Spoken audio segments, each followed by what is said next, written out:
সংসার করতে চায় আপন দুই বোন। দর্শক, এ কেমন আজব ঘটনা! একই স্বামীর সাথে কিভাবে আপন দুই বোন সংসার করা সম্ভব সেটা একটু আমরা তাদের কাছ থেকে জানার চেষ্টা করব। আসলে ভাই, মূলত ঘটনাটা কি একটু বলেন। ভাই আমি বিয়ে করছি, ঠিক আছে। তো বিয়ে করার পরে সাধারণত সবারই বাসর রাত হয়, বাসর ঘর হয়। আমি বাসর ঘরে আসছি, বাসর ঘরে আইসা দেখি আমার শালিও বসে রয়েছে। তো এটা আমার বউর কাছে জানতে চাইলাম। এখন আমার বউ বাইনা ধরছে যে ওর সঙ্গে সংসার করতে হলে আমার শালিরও বিয়ে করা লাগবো। এটা কি ভাই আমার দ্বারা সম্ভব? আমি তো ভাই এটা পারবো না, ঠিক আছে। এখন বাকিটা আমার বউর কাছ থেকে ভাই জেনে নেন। দর্শক, আপনারা দেখতেই পারলেন এমনই একটি আজব ঘটনা কিন্তু ঘটছে এই জায়গায়। আমরা একটু এই ভদ্রমহিলার কাছ থেকে জানার চেষ্টা করবো। আসলে উনি বিয়ে করেছে আপনার বোনকে, আপনি কেন বউ সাজে ওনার বাসর ঘরে প্রবেশ করলেন, বিস্তারিত একটু বলুন। আমার বোন আমার আসতে বলছে, বউ সাইজ্জা আমি আসছি। আমার বোন আমার ছাড়া থাকতে পারে না, আর আমি আমার বোনের কথা অক্ষরে অক্ষরে পালন করি।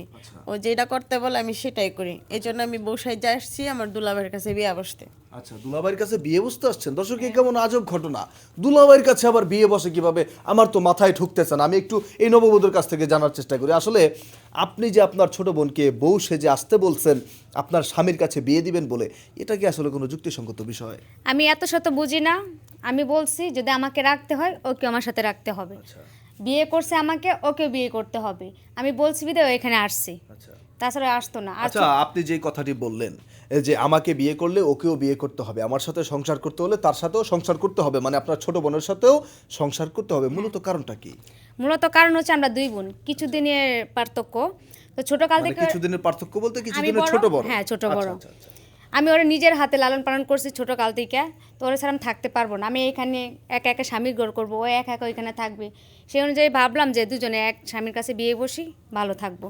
সেই জন্য ওকে আসতে বলছি। আর আমার লাস্ট কথা হচ্ছে, তুমি যদি রাখতে চাও দুজনকে রাখবা, আর যদি না রাখো তাহলে আমিও থাকবো না। আচ্ছা, আপনি যে দাবিটি জানাচ্ছেন যে বোনকে অনেক ভালোবাসেন বলে কোনোভাবেই বোনকে ছাড়া থাকতে পারবেন না, বিদায়ী দুই বোন একই স্বামীর সংসার করবেন, এটা কি আসলে কোনোভাবেই সম্ভব? সম্ভব কিনা জানি না, আগেও ঘটছে কিনা সেটা জানি না, তবে এখন কি হবে না হবে সেটা ভাবতেছি না। তবে আমার কথা হচ্ছে, আমি যদি থাকতে পারি বা থাকতে চাই তাহলে আমার বোনকে নিয়ে আমি থাকবো। দর্শক, এই কেমন আজব ঘটনা! মানে এক বোনকে নিয়ে সংসার করতে হইলে তার ছোট বোনকে নিয়েও সাথে নিয়ে সংসার করতে হবে। তো এইরকম ঘটনা যদি ঘটতে থাকে তাহলে এই সমাজের তরুণরা বিয়ে করবে কিভাবে? যেখানে বর্তমানে ইনকামের যে অবস্থা, ইনকাম সোর্সের যে অবস্থা, এক স্ত্রীকে নিয়ে সংসার করা যায় না, সেখানে দুইজন স্ত্রী একই সাথে কিভাবে চালাবে? আমরা একটু বিস্তারিত এই ছেলের কাছ থেকে জানার চেষ্টা করব। আসলে আপনার স্ত্রী যেটি দাবি করছে, ওনাকে নিয়ে সংসার করতে হলে ওনার ছোট বোনকে নিয়েও সংসার করতে হবে, দুটি স্ত্রীকে নিয়ে কি আপনি সংসার করবেন? ভাই আমি সবে মাত্র পড়াশোনা শেষ করে নতুন চাকরিতে জয়েন করছি। আমারও ইচ্ছা ছিল, আর বাবা মাও ইচ্ছা করে আমাকে বিয়েটা দিছে, ঠিক আছে। এখন আমার তো ভাই দুইটা সংসার চালানো সম্ভব না। দুইটা বউ নিয়ে আমি সংসার করতে পারবো না। আমি ভরণ পোষণের ব্যাপারটাও আমি চালাতে পারবো না ভাই, ঠিক আছে। কিন্তু আমার বউয়ের বায়না হচ্ছে যে ওর সঙ্গে সংসার করতে হলে ওর বোনকেও আমার বিয়ে করতে হবে। এটা ভাই আমার দ্বারা সম্ভব না। দর্শক, আপনারা দেখতেই পারলেন একদিক থেকে কিছুটা অমানবিক কাণ্ড ঘটাচ্ছেন এই নববধূ, মানে এই ভদ্র মহিলা।